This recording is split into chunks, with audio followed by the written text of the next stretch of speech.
Hello students, welcome to my channel The Maths Club by Dinesh sir.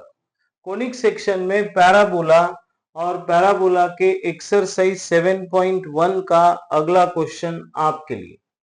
For the parabola y square equals to 4x, find the coordinate of the point whose focal distance is 17. देखिए students, यहाँ पर given data is y square equals to 4x. ये parabola का equation है, इसको आप compare करो y square equals to 4x के साथ, तो 4a इक्वल्स टू 4 होगा, a की वैल्यू आएगी 1।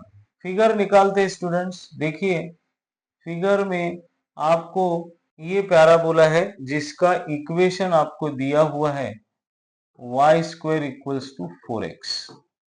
अब इस पैराबोला के ऊपर एक कोई पॉइंट है जिसको हम लोग p x, y कहते हैं। आपको ये x और y, ये जो कोऑर्डिनेट है, ये x, y की वैल्यू निकालनी है। इसके लिए इन्होंने दिया हुआ है फोकल डिस्टेंस, मतलब ये आपका फोकस है। फोकस को हम लोग ज्वाइन करेंगे तो आपको SP इज गिवन 17 और यहाँ डायरेक्ट्रिक्स होती है और यहाँ जो P पॉइंट है उसका ये फिक्स लाइन से जो डिस्टेंस होता है वो x प्लस a होता है। इसके पहले वीडियो में हमने इसको देखा। यस, तो हम लोग अब इसको सॉल्व करेंगे। फिगर निकालेंगे आप तो 50% प्रॉब्लम आपका यहीं पर सॉल्व हो जाएगा। यस, चलिए हम लोग क्या कहते हैं, let P X comma Y be the point on parabola. A की वैल्यू मालूम है, focal distance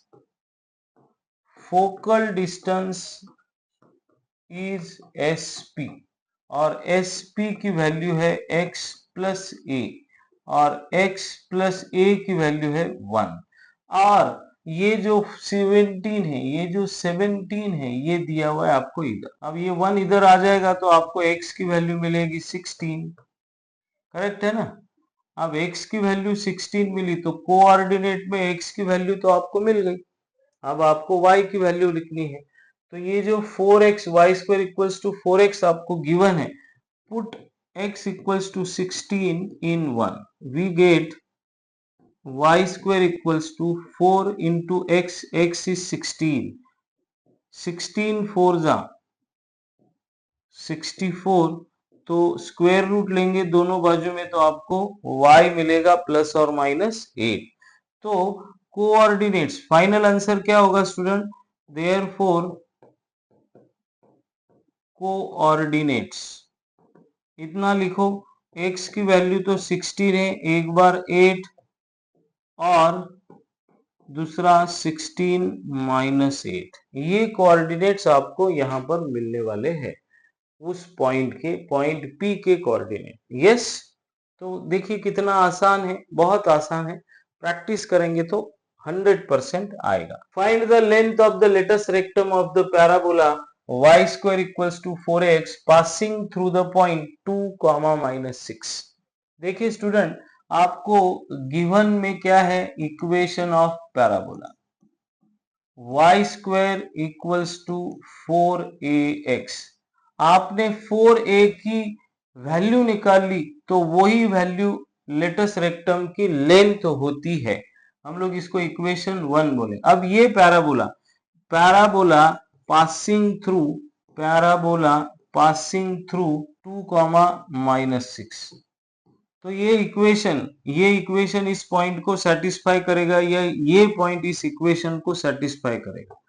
put x equals to 2, y equals to -6, y square is -6 का square 36 is 4a into x, x is 2, इस 2 से divide करोगे तो क्या होगा, 2 1 जा 2, 1 2 8 जा 16। तो स्टूडेंट 4a की वैल्यू आ गई 18 और आपको क्या पूछा है, length of latus rectum. Length of LR is modulus of 4a is 18 units। 4a की जो वैल्यू है उसी को हम लोग लेंथ ऑफ लेटेस्ट रेक्टम कहते हैं। देखिए कितने आसान क्वेश्चंस है, छोटे छोटे क्वेश्चंस है। आप इन क्वेश्चन को सॉल्व करेंगे तो आपको JEE MST CET के MCQ सॉल्व करने में आसानी होगी।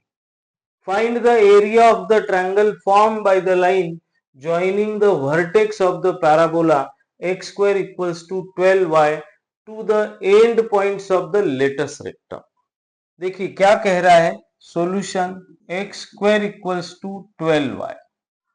इसको आप कंपेयर करो सबसे पहले स्टैंडर्ड फॉर्मेट के साथ 4by, तो 4b इक्वल्स टू 12, तो स्टूडेंट b की वैल्यू आ गई आपकी 3, 4 3 जा 12।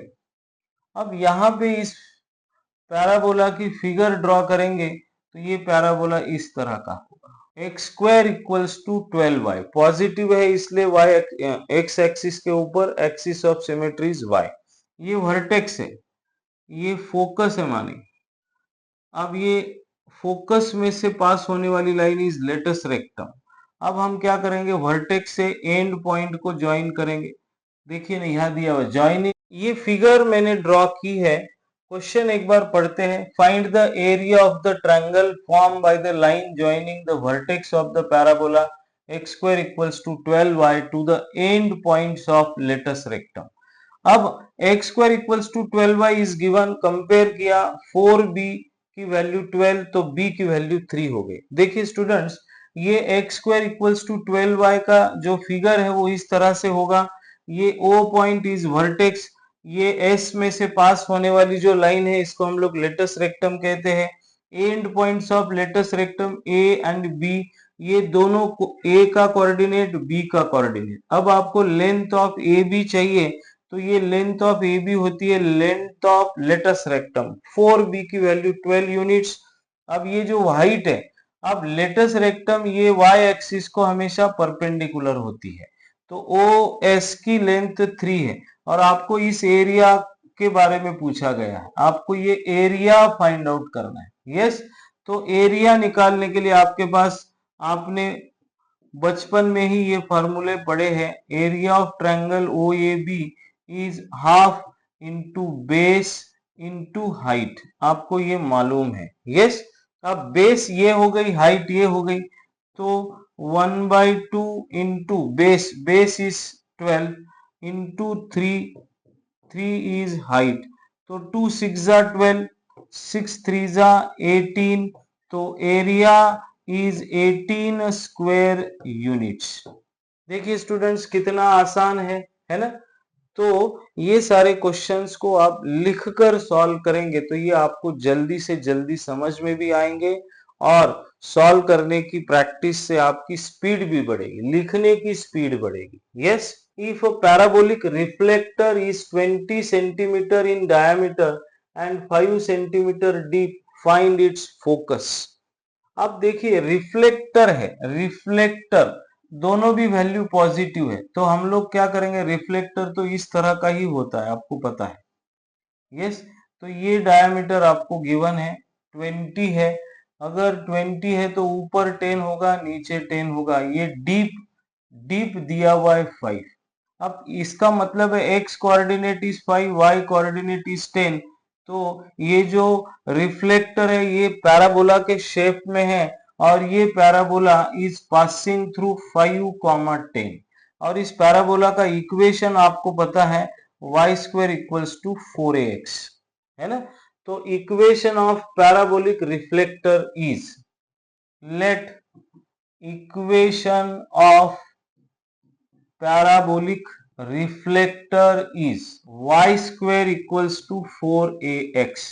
अब ये parabola passing through the point 5, 10, तो मैं क्या कह रहा हूं, put x equals to 5, y equals to 10, equation 1 में रखो, इन 1। ओके, 5y का स्क्वायर 10 का square 100, 4a into x, x is 5, तो स्टूडेंट 4 5 जा 20 होता है, तो 20 हमने शिफ्ट कर दिया तो आपको a मिलेगा 25 जा 100। तो फाइनल आंसर आपको क्या पूछा है, फाइंड इट्स फोकस। अब फोकस के लिए आपको a की वैल्यू होना बहुत जरूरी है। इस पैराबोलिक शेप में फोकस के कोऑर्डिनेट्स क्या होते हैं, फोकस के कोऑर्डिनेट्स होते हैं एस ए कॉमा 0। तो आपको एस ए की वैल्यू तो मिल गई 5,0, ये आपको पूछा हुआ है। फोकस के कोऑर्डिनेट या फोकस एक ही बात है, तो ये आंसर हो गया। Yes, next question. अगला वीडियो में हम लोग देखने वाले हैं शिफ्ट ऑफ ओरिजिन या वर्टेक्स को ओरिजिन से अगर शिफ्ट करते हैं तो पैराबोला का इक्वेशन कैसे बदलता है, और उसके साथ साथ हम लोग अगर पैराबोला को टेंजेंट निकालनी है तो टेंजेंट के इक्वेशंस हम लोग किस तरह से फाइंड आउट करेंगे, वो हम लोग नेक्स्ट वीडियो में देखने वाले हैं। तब तक के लिए bye bye, thank you, happy learning.